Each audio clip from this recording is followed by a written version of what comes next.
بسم اللہ الرحمن الرحیم۔ آج کے کالم کا عنوان ہے انڈیا صرف مودی کا ہے۔ بھیل چند کا تعلق کراچی کے ساتھ تھا۔ یہ ہیلتھ میں ڈپلومہ ہولڈر تھا، کلینک میں ایڈمنسٹریٹر کی جاب کرتا تھا۔ زندگی بہت اچھی چل رہی تھی، لیکن پھر ملک کے مختلف حصوں سے ہندو پاکستانیوں پر حملوں کی خبریں آنے لگیں۔ بھیل چند پریشان ہو گیا۔ یہ لوگ صدیوں سے سندھ کے باسی تھے۔ خاندان کے بے شمار لوگ 1947 میں بھارت شفٹ ہو گئے تھے، لیکن بھیل چند کے والد نے پاکستان میں رہنے کا فیصلہ کر لیا۔ یہ لوگ بہت اچھی زندگی گزار رہے تھے، لیکن پھر ملک کے حالات خراب ہوتے چلے گئے۔ دوسری طرف 2014 میں نریندر مودی بھارت کا وزیر اعظم بن گیا۔ یہ کٹر ہندو ہے اور یہ بھارت میں ہندو غلبے کا حامی ہے۔ بھیل چند مودی کا فین تھا۔ یہ اس کی تقریریں سنتا رہتا تھا۔ اس نے محسوس کیا مجھے اب خاندان سمیت اپنے اصل وطن بھارت چلے جانا چاہیے۔ اس نے اپنی زمین، جائیداد، گھر بار بیچا، خاندان کو ساتھ لیا اور یہ تھار ایکسپریس کے ذریعے 2014 میں بھارت چلا گیا۔ بھارتی حکومت نے پاکستانی مہاجرین کے لیے جودھ پور میں کیمپ بنا رکھا ہے۔ یہ خاندان سمیت امیگریشن آفس پہنچا اور امیگریشن افسر نے اسے جودھ پور کیمپ بھجوا دیا۔ کیمپ دیکھ کر بھیل چند کا دل بیٹھ گیا۔ کیمپ سرکنڈوں، درختوں کی شاخوں اور پلاسٹک کی چادروں کی چھوٹی چھوٹی جھونپڑیوں پر مشتمل تھا۔ پانی اور بجلی تک کا کوئی بندوبست نہیں تھا۔ کیمپ کی گلیاں بارش کے بعد جوہڑ بن جاتی تھیں اور یہ جوہڑ ایک آدھ دن میں کیچڑ کی دلدل میں تبدیل ہو جاتا تھا۔ بھیل چند پریشان ہو گیا، لیکن اب پریشانی کا کوئی حل نہیں تھا۔ بھیل چند اور اس کا خاندان پچھلے 5 برسوں سے اسی کیمپ میں پڑا ہے۔ بیوی ہاتھ سے سندھی چادر سیتی ہے۔ بھیل چند یہ چادریں مارکیٹ میں بیچ دیتا ہے۔ حکومت بھی تھوڑا سا وظیفہ دے دیتی ہے اور یوں بھیل چند کا دال دلیا چل جاتا ہے۔ لیکن یہ اور اس کے بچے روز پاکستان کو یاد کرتے ہیں۔ بھیل چند نے اپنا میڈیکل ڈپلومہ دیوار پر لگا رکھا ہے۔ ڈپلومے میں پاکستان کا جھنڈا اور حکومت پاکستان جلی حروف میں چھپا ہے۔ یہ بار بار کہتا ہے پاکستان میں صرف 2 مذہب کے لوگ ہیں، مسلمان اور ہندو، لیکن مجھے بھارت آ کر پتہ چلا یہاں ہندو بھی 4 قسم کے ہیں۔ میں بھیل ہوں، ہندوؤں کی چوتھی ذات۔ میں نے مندر میں داخل ہونے کی کوشش کی، مجھے برہمنوں نے روک دیا، لہٰذا میں مندر کی دہلیز پر بھی قدم نہ رکھ سکا۔ میرا ایک بھیل دوست کنویں سے پانی نکالنے کی غلطی کر بیٹھا۔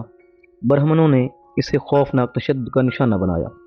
میں یہاں انڈیا میں بھیل بھی ہوں اور پاکستانی بھی، چنانچہ مجھے یہاں کوئی انسانی حق حاصل نہیں۔ مجھے روز محسوس ہوتا ہے میں نے پاکستان چھوڑ کر غلطی کی۔ میرا ملک وہ تھا، یہ نہیں۔ بھیل چند کون تھا؟ یہ کراچی کیوں چھوڑ کر گیا؟ اور یہ آج جودھ پور کے مہاجر کیمپ میں کیسی زندگی گزار رہا ہے، ہم شاید کبھی نہ جان پاتے۔ لیکن نیو یارک ٹائمز کی رپورٹر ماریا اے بی حبیب کا بھلا ہو، یہ جودھ پور کیمپ گئی، بھیل چند جیسے لوگوں سے ملی اور پھر ہم سب کی آنکھیں کھول دیں۔ نیو یارک ٹائمز نے جودھ پور کیمپ کی تصویریں بھی شائع کی۔ امیگریشن کی قطار میں بھیڑ بکریوں کی طرح کھڑے لوگوں کی رودات بھی لکھی اور بھیل چند کی کہانی بھی تحریر کی۔ بھیل چند نے انٹرویو کے آخر میں کہا، میرے والد 1947 میں پاکستان میں رہ گئے۔ وہ سمجھتے تھے میرے بچے کبھی نہ کبھی کہیں گے میں نے ٹھیک فیصلہ کیا تھا۔ میں انڈیا آ گیا۔ میں بھی آج سوچتا ہوں شاید میرے بچے کل یہ کہیں گے ہمارے والد نے انڈیا شفٹ ہو کر اچھا کیا تھا، مگر سر دست میں پچھتا رہا ہوں۔ نیو یارک ٹائمز کی رپورٹ میں گھوٹکی کے کمار کے تاثرات بھی درج ہیں۔ کمار کا کہنا ہے بھارت میں 1992 میں انتہا پسندوں نے بابری مسجد گرا دی۔ ہم ہندوؤں کو پاکستان میں اس کا بہت نقصان ہوا۔ ہم مسلمانوں کی نفرت کا نشانہ بننے لگے۔ نریندر مودی نے اقتدار میں آ کر پاکستانی ہندوؤں کے لیے امیگریشن پالیسی نرم کر دی۔ ہم میں سے بے شمار لوگوں نے اس پالیسی کا فائدہ اٹھانے کا فیصلہ کیا۔ سندھ کے لاتعداد خاندان بھارت شفٹ ہو گئے، لیکن یہ وہاں جا کر پچھتا رہے ہیں۔ ان میں سے بے شمار لوگ واپس پاکستان بھی آ رہے ہیں۔ کمار کی بات درست تھی۔ بھارتی وزیر اعظم نریندر مودی نے 2014 میں پاکستانی ہندوؤں کو لانگ سٹے ویزے دینا شروع کر دیے۔ یہ ویزے بھارت میں امیگریشن میں تبدیل کیے جا سکتے ہیں۔ بھارتی ہائی کمیشن نے 2016 میں 2298 لانگ سٹے ویزے جاری کیے۔ یہ تعداد 2017 میں 4712 اور 2018 میں 12732 ہو گئی۔ یہ اعداد و شمار ثابت کرتے ہیں بھارت جان بوجھ کر پاکستانی ہندوؤں کو بھارت شفٹ ہونے کی ترغیب دے رہا ہے، لیکن یہ لوگ انڈیا جا کر کیا کیا دکھ دیکھتے ہیں یہ کوئی نہیں بتاتا۔ بھارتی حکومت انہیں پاکستانی جاسوس سمجھتی ہے، یہ ان پر مستقل نظر رکھتی ہے، جبکہ بھارتی ہندو پاکستانی ہندوؤں کے مذہب کو مکمل نہیں سمجھتے۔ یہ لوگ انہیں مسلمانوں میں رہنے کی وجہ سے ملیچ سمجھتے ہیں۔ بھارت شفٹ ہونے والے زیادہ تر ہندو دلت یا بھیل ہیں۔